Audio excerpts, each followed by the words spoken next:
কেরালার বিখ্যাত আম সংরক্ষণের পদ্ধতি অনেকেই ভুলভাবে করে থাকেন, ওই জন্য কিন্তু কয়েকদিন পর আমটা নষ্ট হয়ে যায়। চলুন আজকে সঠিক পদ্ধতিটি আপনাদের সঙ্গে শেয়ার করব। সম্পূর্ণ ভিডিওটি দেখতে থাকুন। কোনো রকম ভিনিগারও লাগবে না, শুধুমাত্র একটা উপকরণ দিয়ে আপনারা কিন্তু 2 বছর পর্যন্ত এই আম সংরক্ষণ করে রাখতে পারবেন। নমস্কার বন্ধুরা, আমার চ্যানেলে আপনাদের সবাইকে স্বাগত। পাকা আম বলুন, কাঁচা আম বলুন, আমরা কিন্তু সারা বছর সংরক্ষণ করে থাকি। সেটা পদ্ধতি বিভিন্ন রকম হয়ে থাকে। কেউ আবার শুকিয়েও রেখে থাকে, কেউ আবার আচার বানিয়েও রেখে থাকে, আবার কেউ মানে চিনির জলেও এমনি রেখে থাকে। তো আজকে আমি যে পদ্ধতি আপনাদের সঙ্গে শেয়ার করব, সেই পদ্ধতিতে আপনারা যদি আম সংরক্ষণ করেন তাহলে নির্দ্বিধায় 2 বছর পর্যন্ত সংরক্ষণ করে খেতে পারবেন। চলুন কিভাবে আমি আমটা সংরক্ষণ করছি দেখে নেওয়া যাক। একটা কড়াইতে আমি জল দিয়ে দিচ্ছি। জলটা একটু বেশি পরিমাণে দিচ্ছি। জলটা ফুটে যাওয়া অবধি অপেক্ষা করব। আমগুলোকে কোনোভাবে ধোয়া যাবে না, ধুলেও সেটা একদম শুকনো কাপড় দিয়ে মুছে নিতে হবে। আর এই আমগুলোকে একটা কাপড় দিয়ে মুছে নিচ্ছি।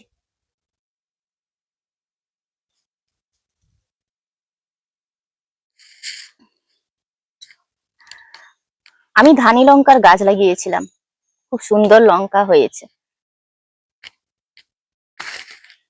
গাছটা মানে এমন, আর লঙ্কাগুলো এত ছোট ছোট আপনারা দেখতেই পাবেন না, কিন্তু মানে এত ঝাল কি বলবো। একটা লঙ্কা খেতেই মানে সবাই ভয় পাবে।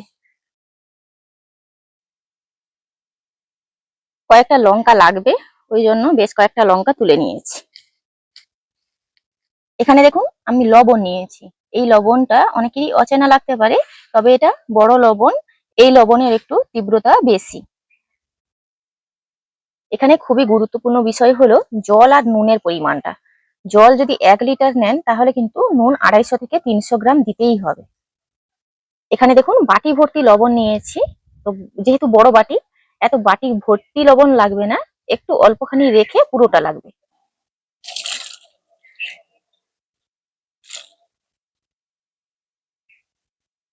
এই যে দেখুন, একটা বাটির পুরো ভর্তি লবণ নিয়েছিলাম, এইটুকুখানি রেখেছি।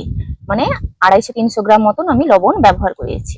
আর এই লবণটা কিন্তু পরিশুদ্ধ লবণ নয়, আমরা সাধারণত এই আচার টাচারে বা আমচুর টামচুরেই ব্যবহার করে থাকি।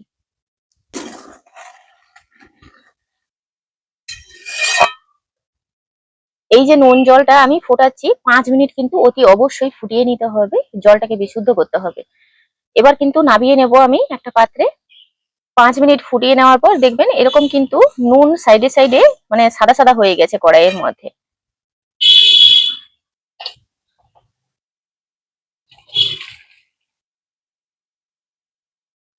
এই জলটাকে কিন্তু পুরোপুরি একদম নর্মাল টেম্পারেচারে আনতে হবে, ঠান্ডা করে তারপর আমি আপনাদেরকে দেখাচ্ছি। এখানে আম সংরক্ষণের জন্য অতি অবশ্যই একটা কাঁচের বয়াম নিতে হবে। এখানে একদমই মানে ধোয়া পরিষ্কার শুকনো কাঁচের বয়াম নিয়েছি।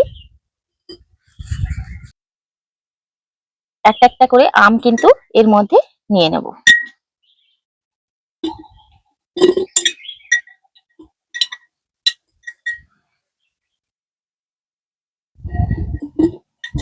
আম কিন্তু কেটেও রাখা যায়, সেক্ষেত্রে একটা সমস্যা হয় কি, আমটা প্রচুর পরিমাণে লবণ হয়ে যায়, যেটা মানে খেতে গেলে মানে সমস্যা হয়।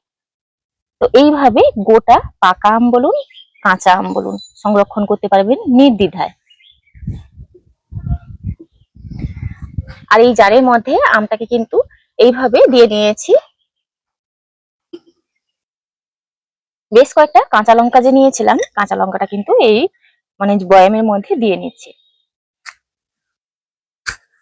নুন জলটা একদমই ঠান্ডা হয়ে গেছে, এখানে দেখুন একদমই ঠান্ডা। নর্মাল যেভাবে আমরা জল ব্যবহার করি ঠিক ওইভাবেই মানে আনতে হবে।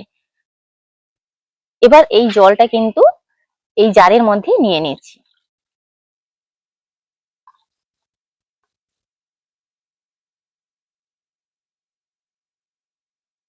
আর এটা খেয়াল রাখতে হবে সব আমগুলো কিন্তু যাতে ডুবে থাকে।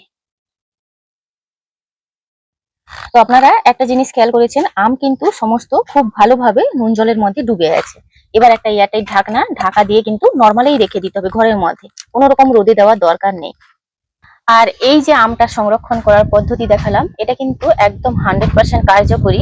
এখানে কিছু জিনিস আপনাদেরকে মেনে চলতে হবে, যেমন এই যে ঢাকনাটা এয়ারটাইট রাখতে হবে, যাতে বাইরের বাতাসটা ভেতরে না প্রবেশ করতে পারে বা ভেতরের বাতাসটা বাইরে না বেরোতে পারে। আরেকটা জিনিস কি, আম কিন্তু কখনো এরকম কালার থাকবে না, কয়েকদিন যাওয়ার পর কালার চেঞ্জ হয়ে যাবে কিন্তু আম নষ্ট হবে না। এখানে নুনটাই প্রিজারভেটিভে কাজ করবে।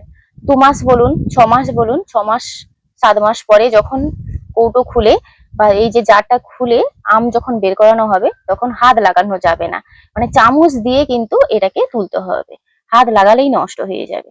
তো আজকের এই যে জিনিসগুলো আপনাদেরকে একটু মেনে চলতে হবে। আজকের ভিডিওটি এখানেই শেষ করছি, দেখা হচ্ছে পরবর্তী একটা নতুন পর্বে। ভিডিওটি ভালো লাগলে লাইক শেয়ার কমেন্ট করবেন। আপনারা সবাই ভালো থাকবেন, সুস্থ থাকবেন, সাবধানে থাকবেন।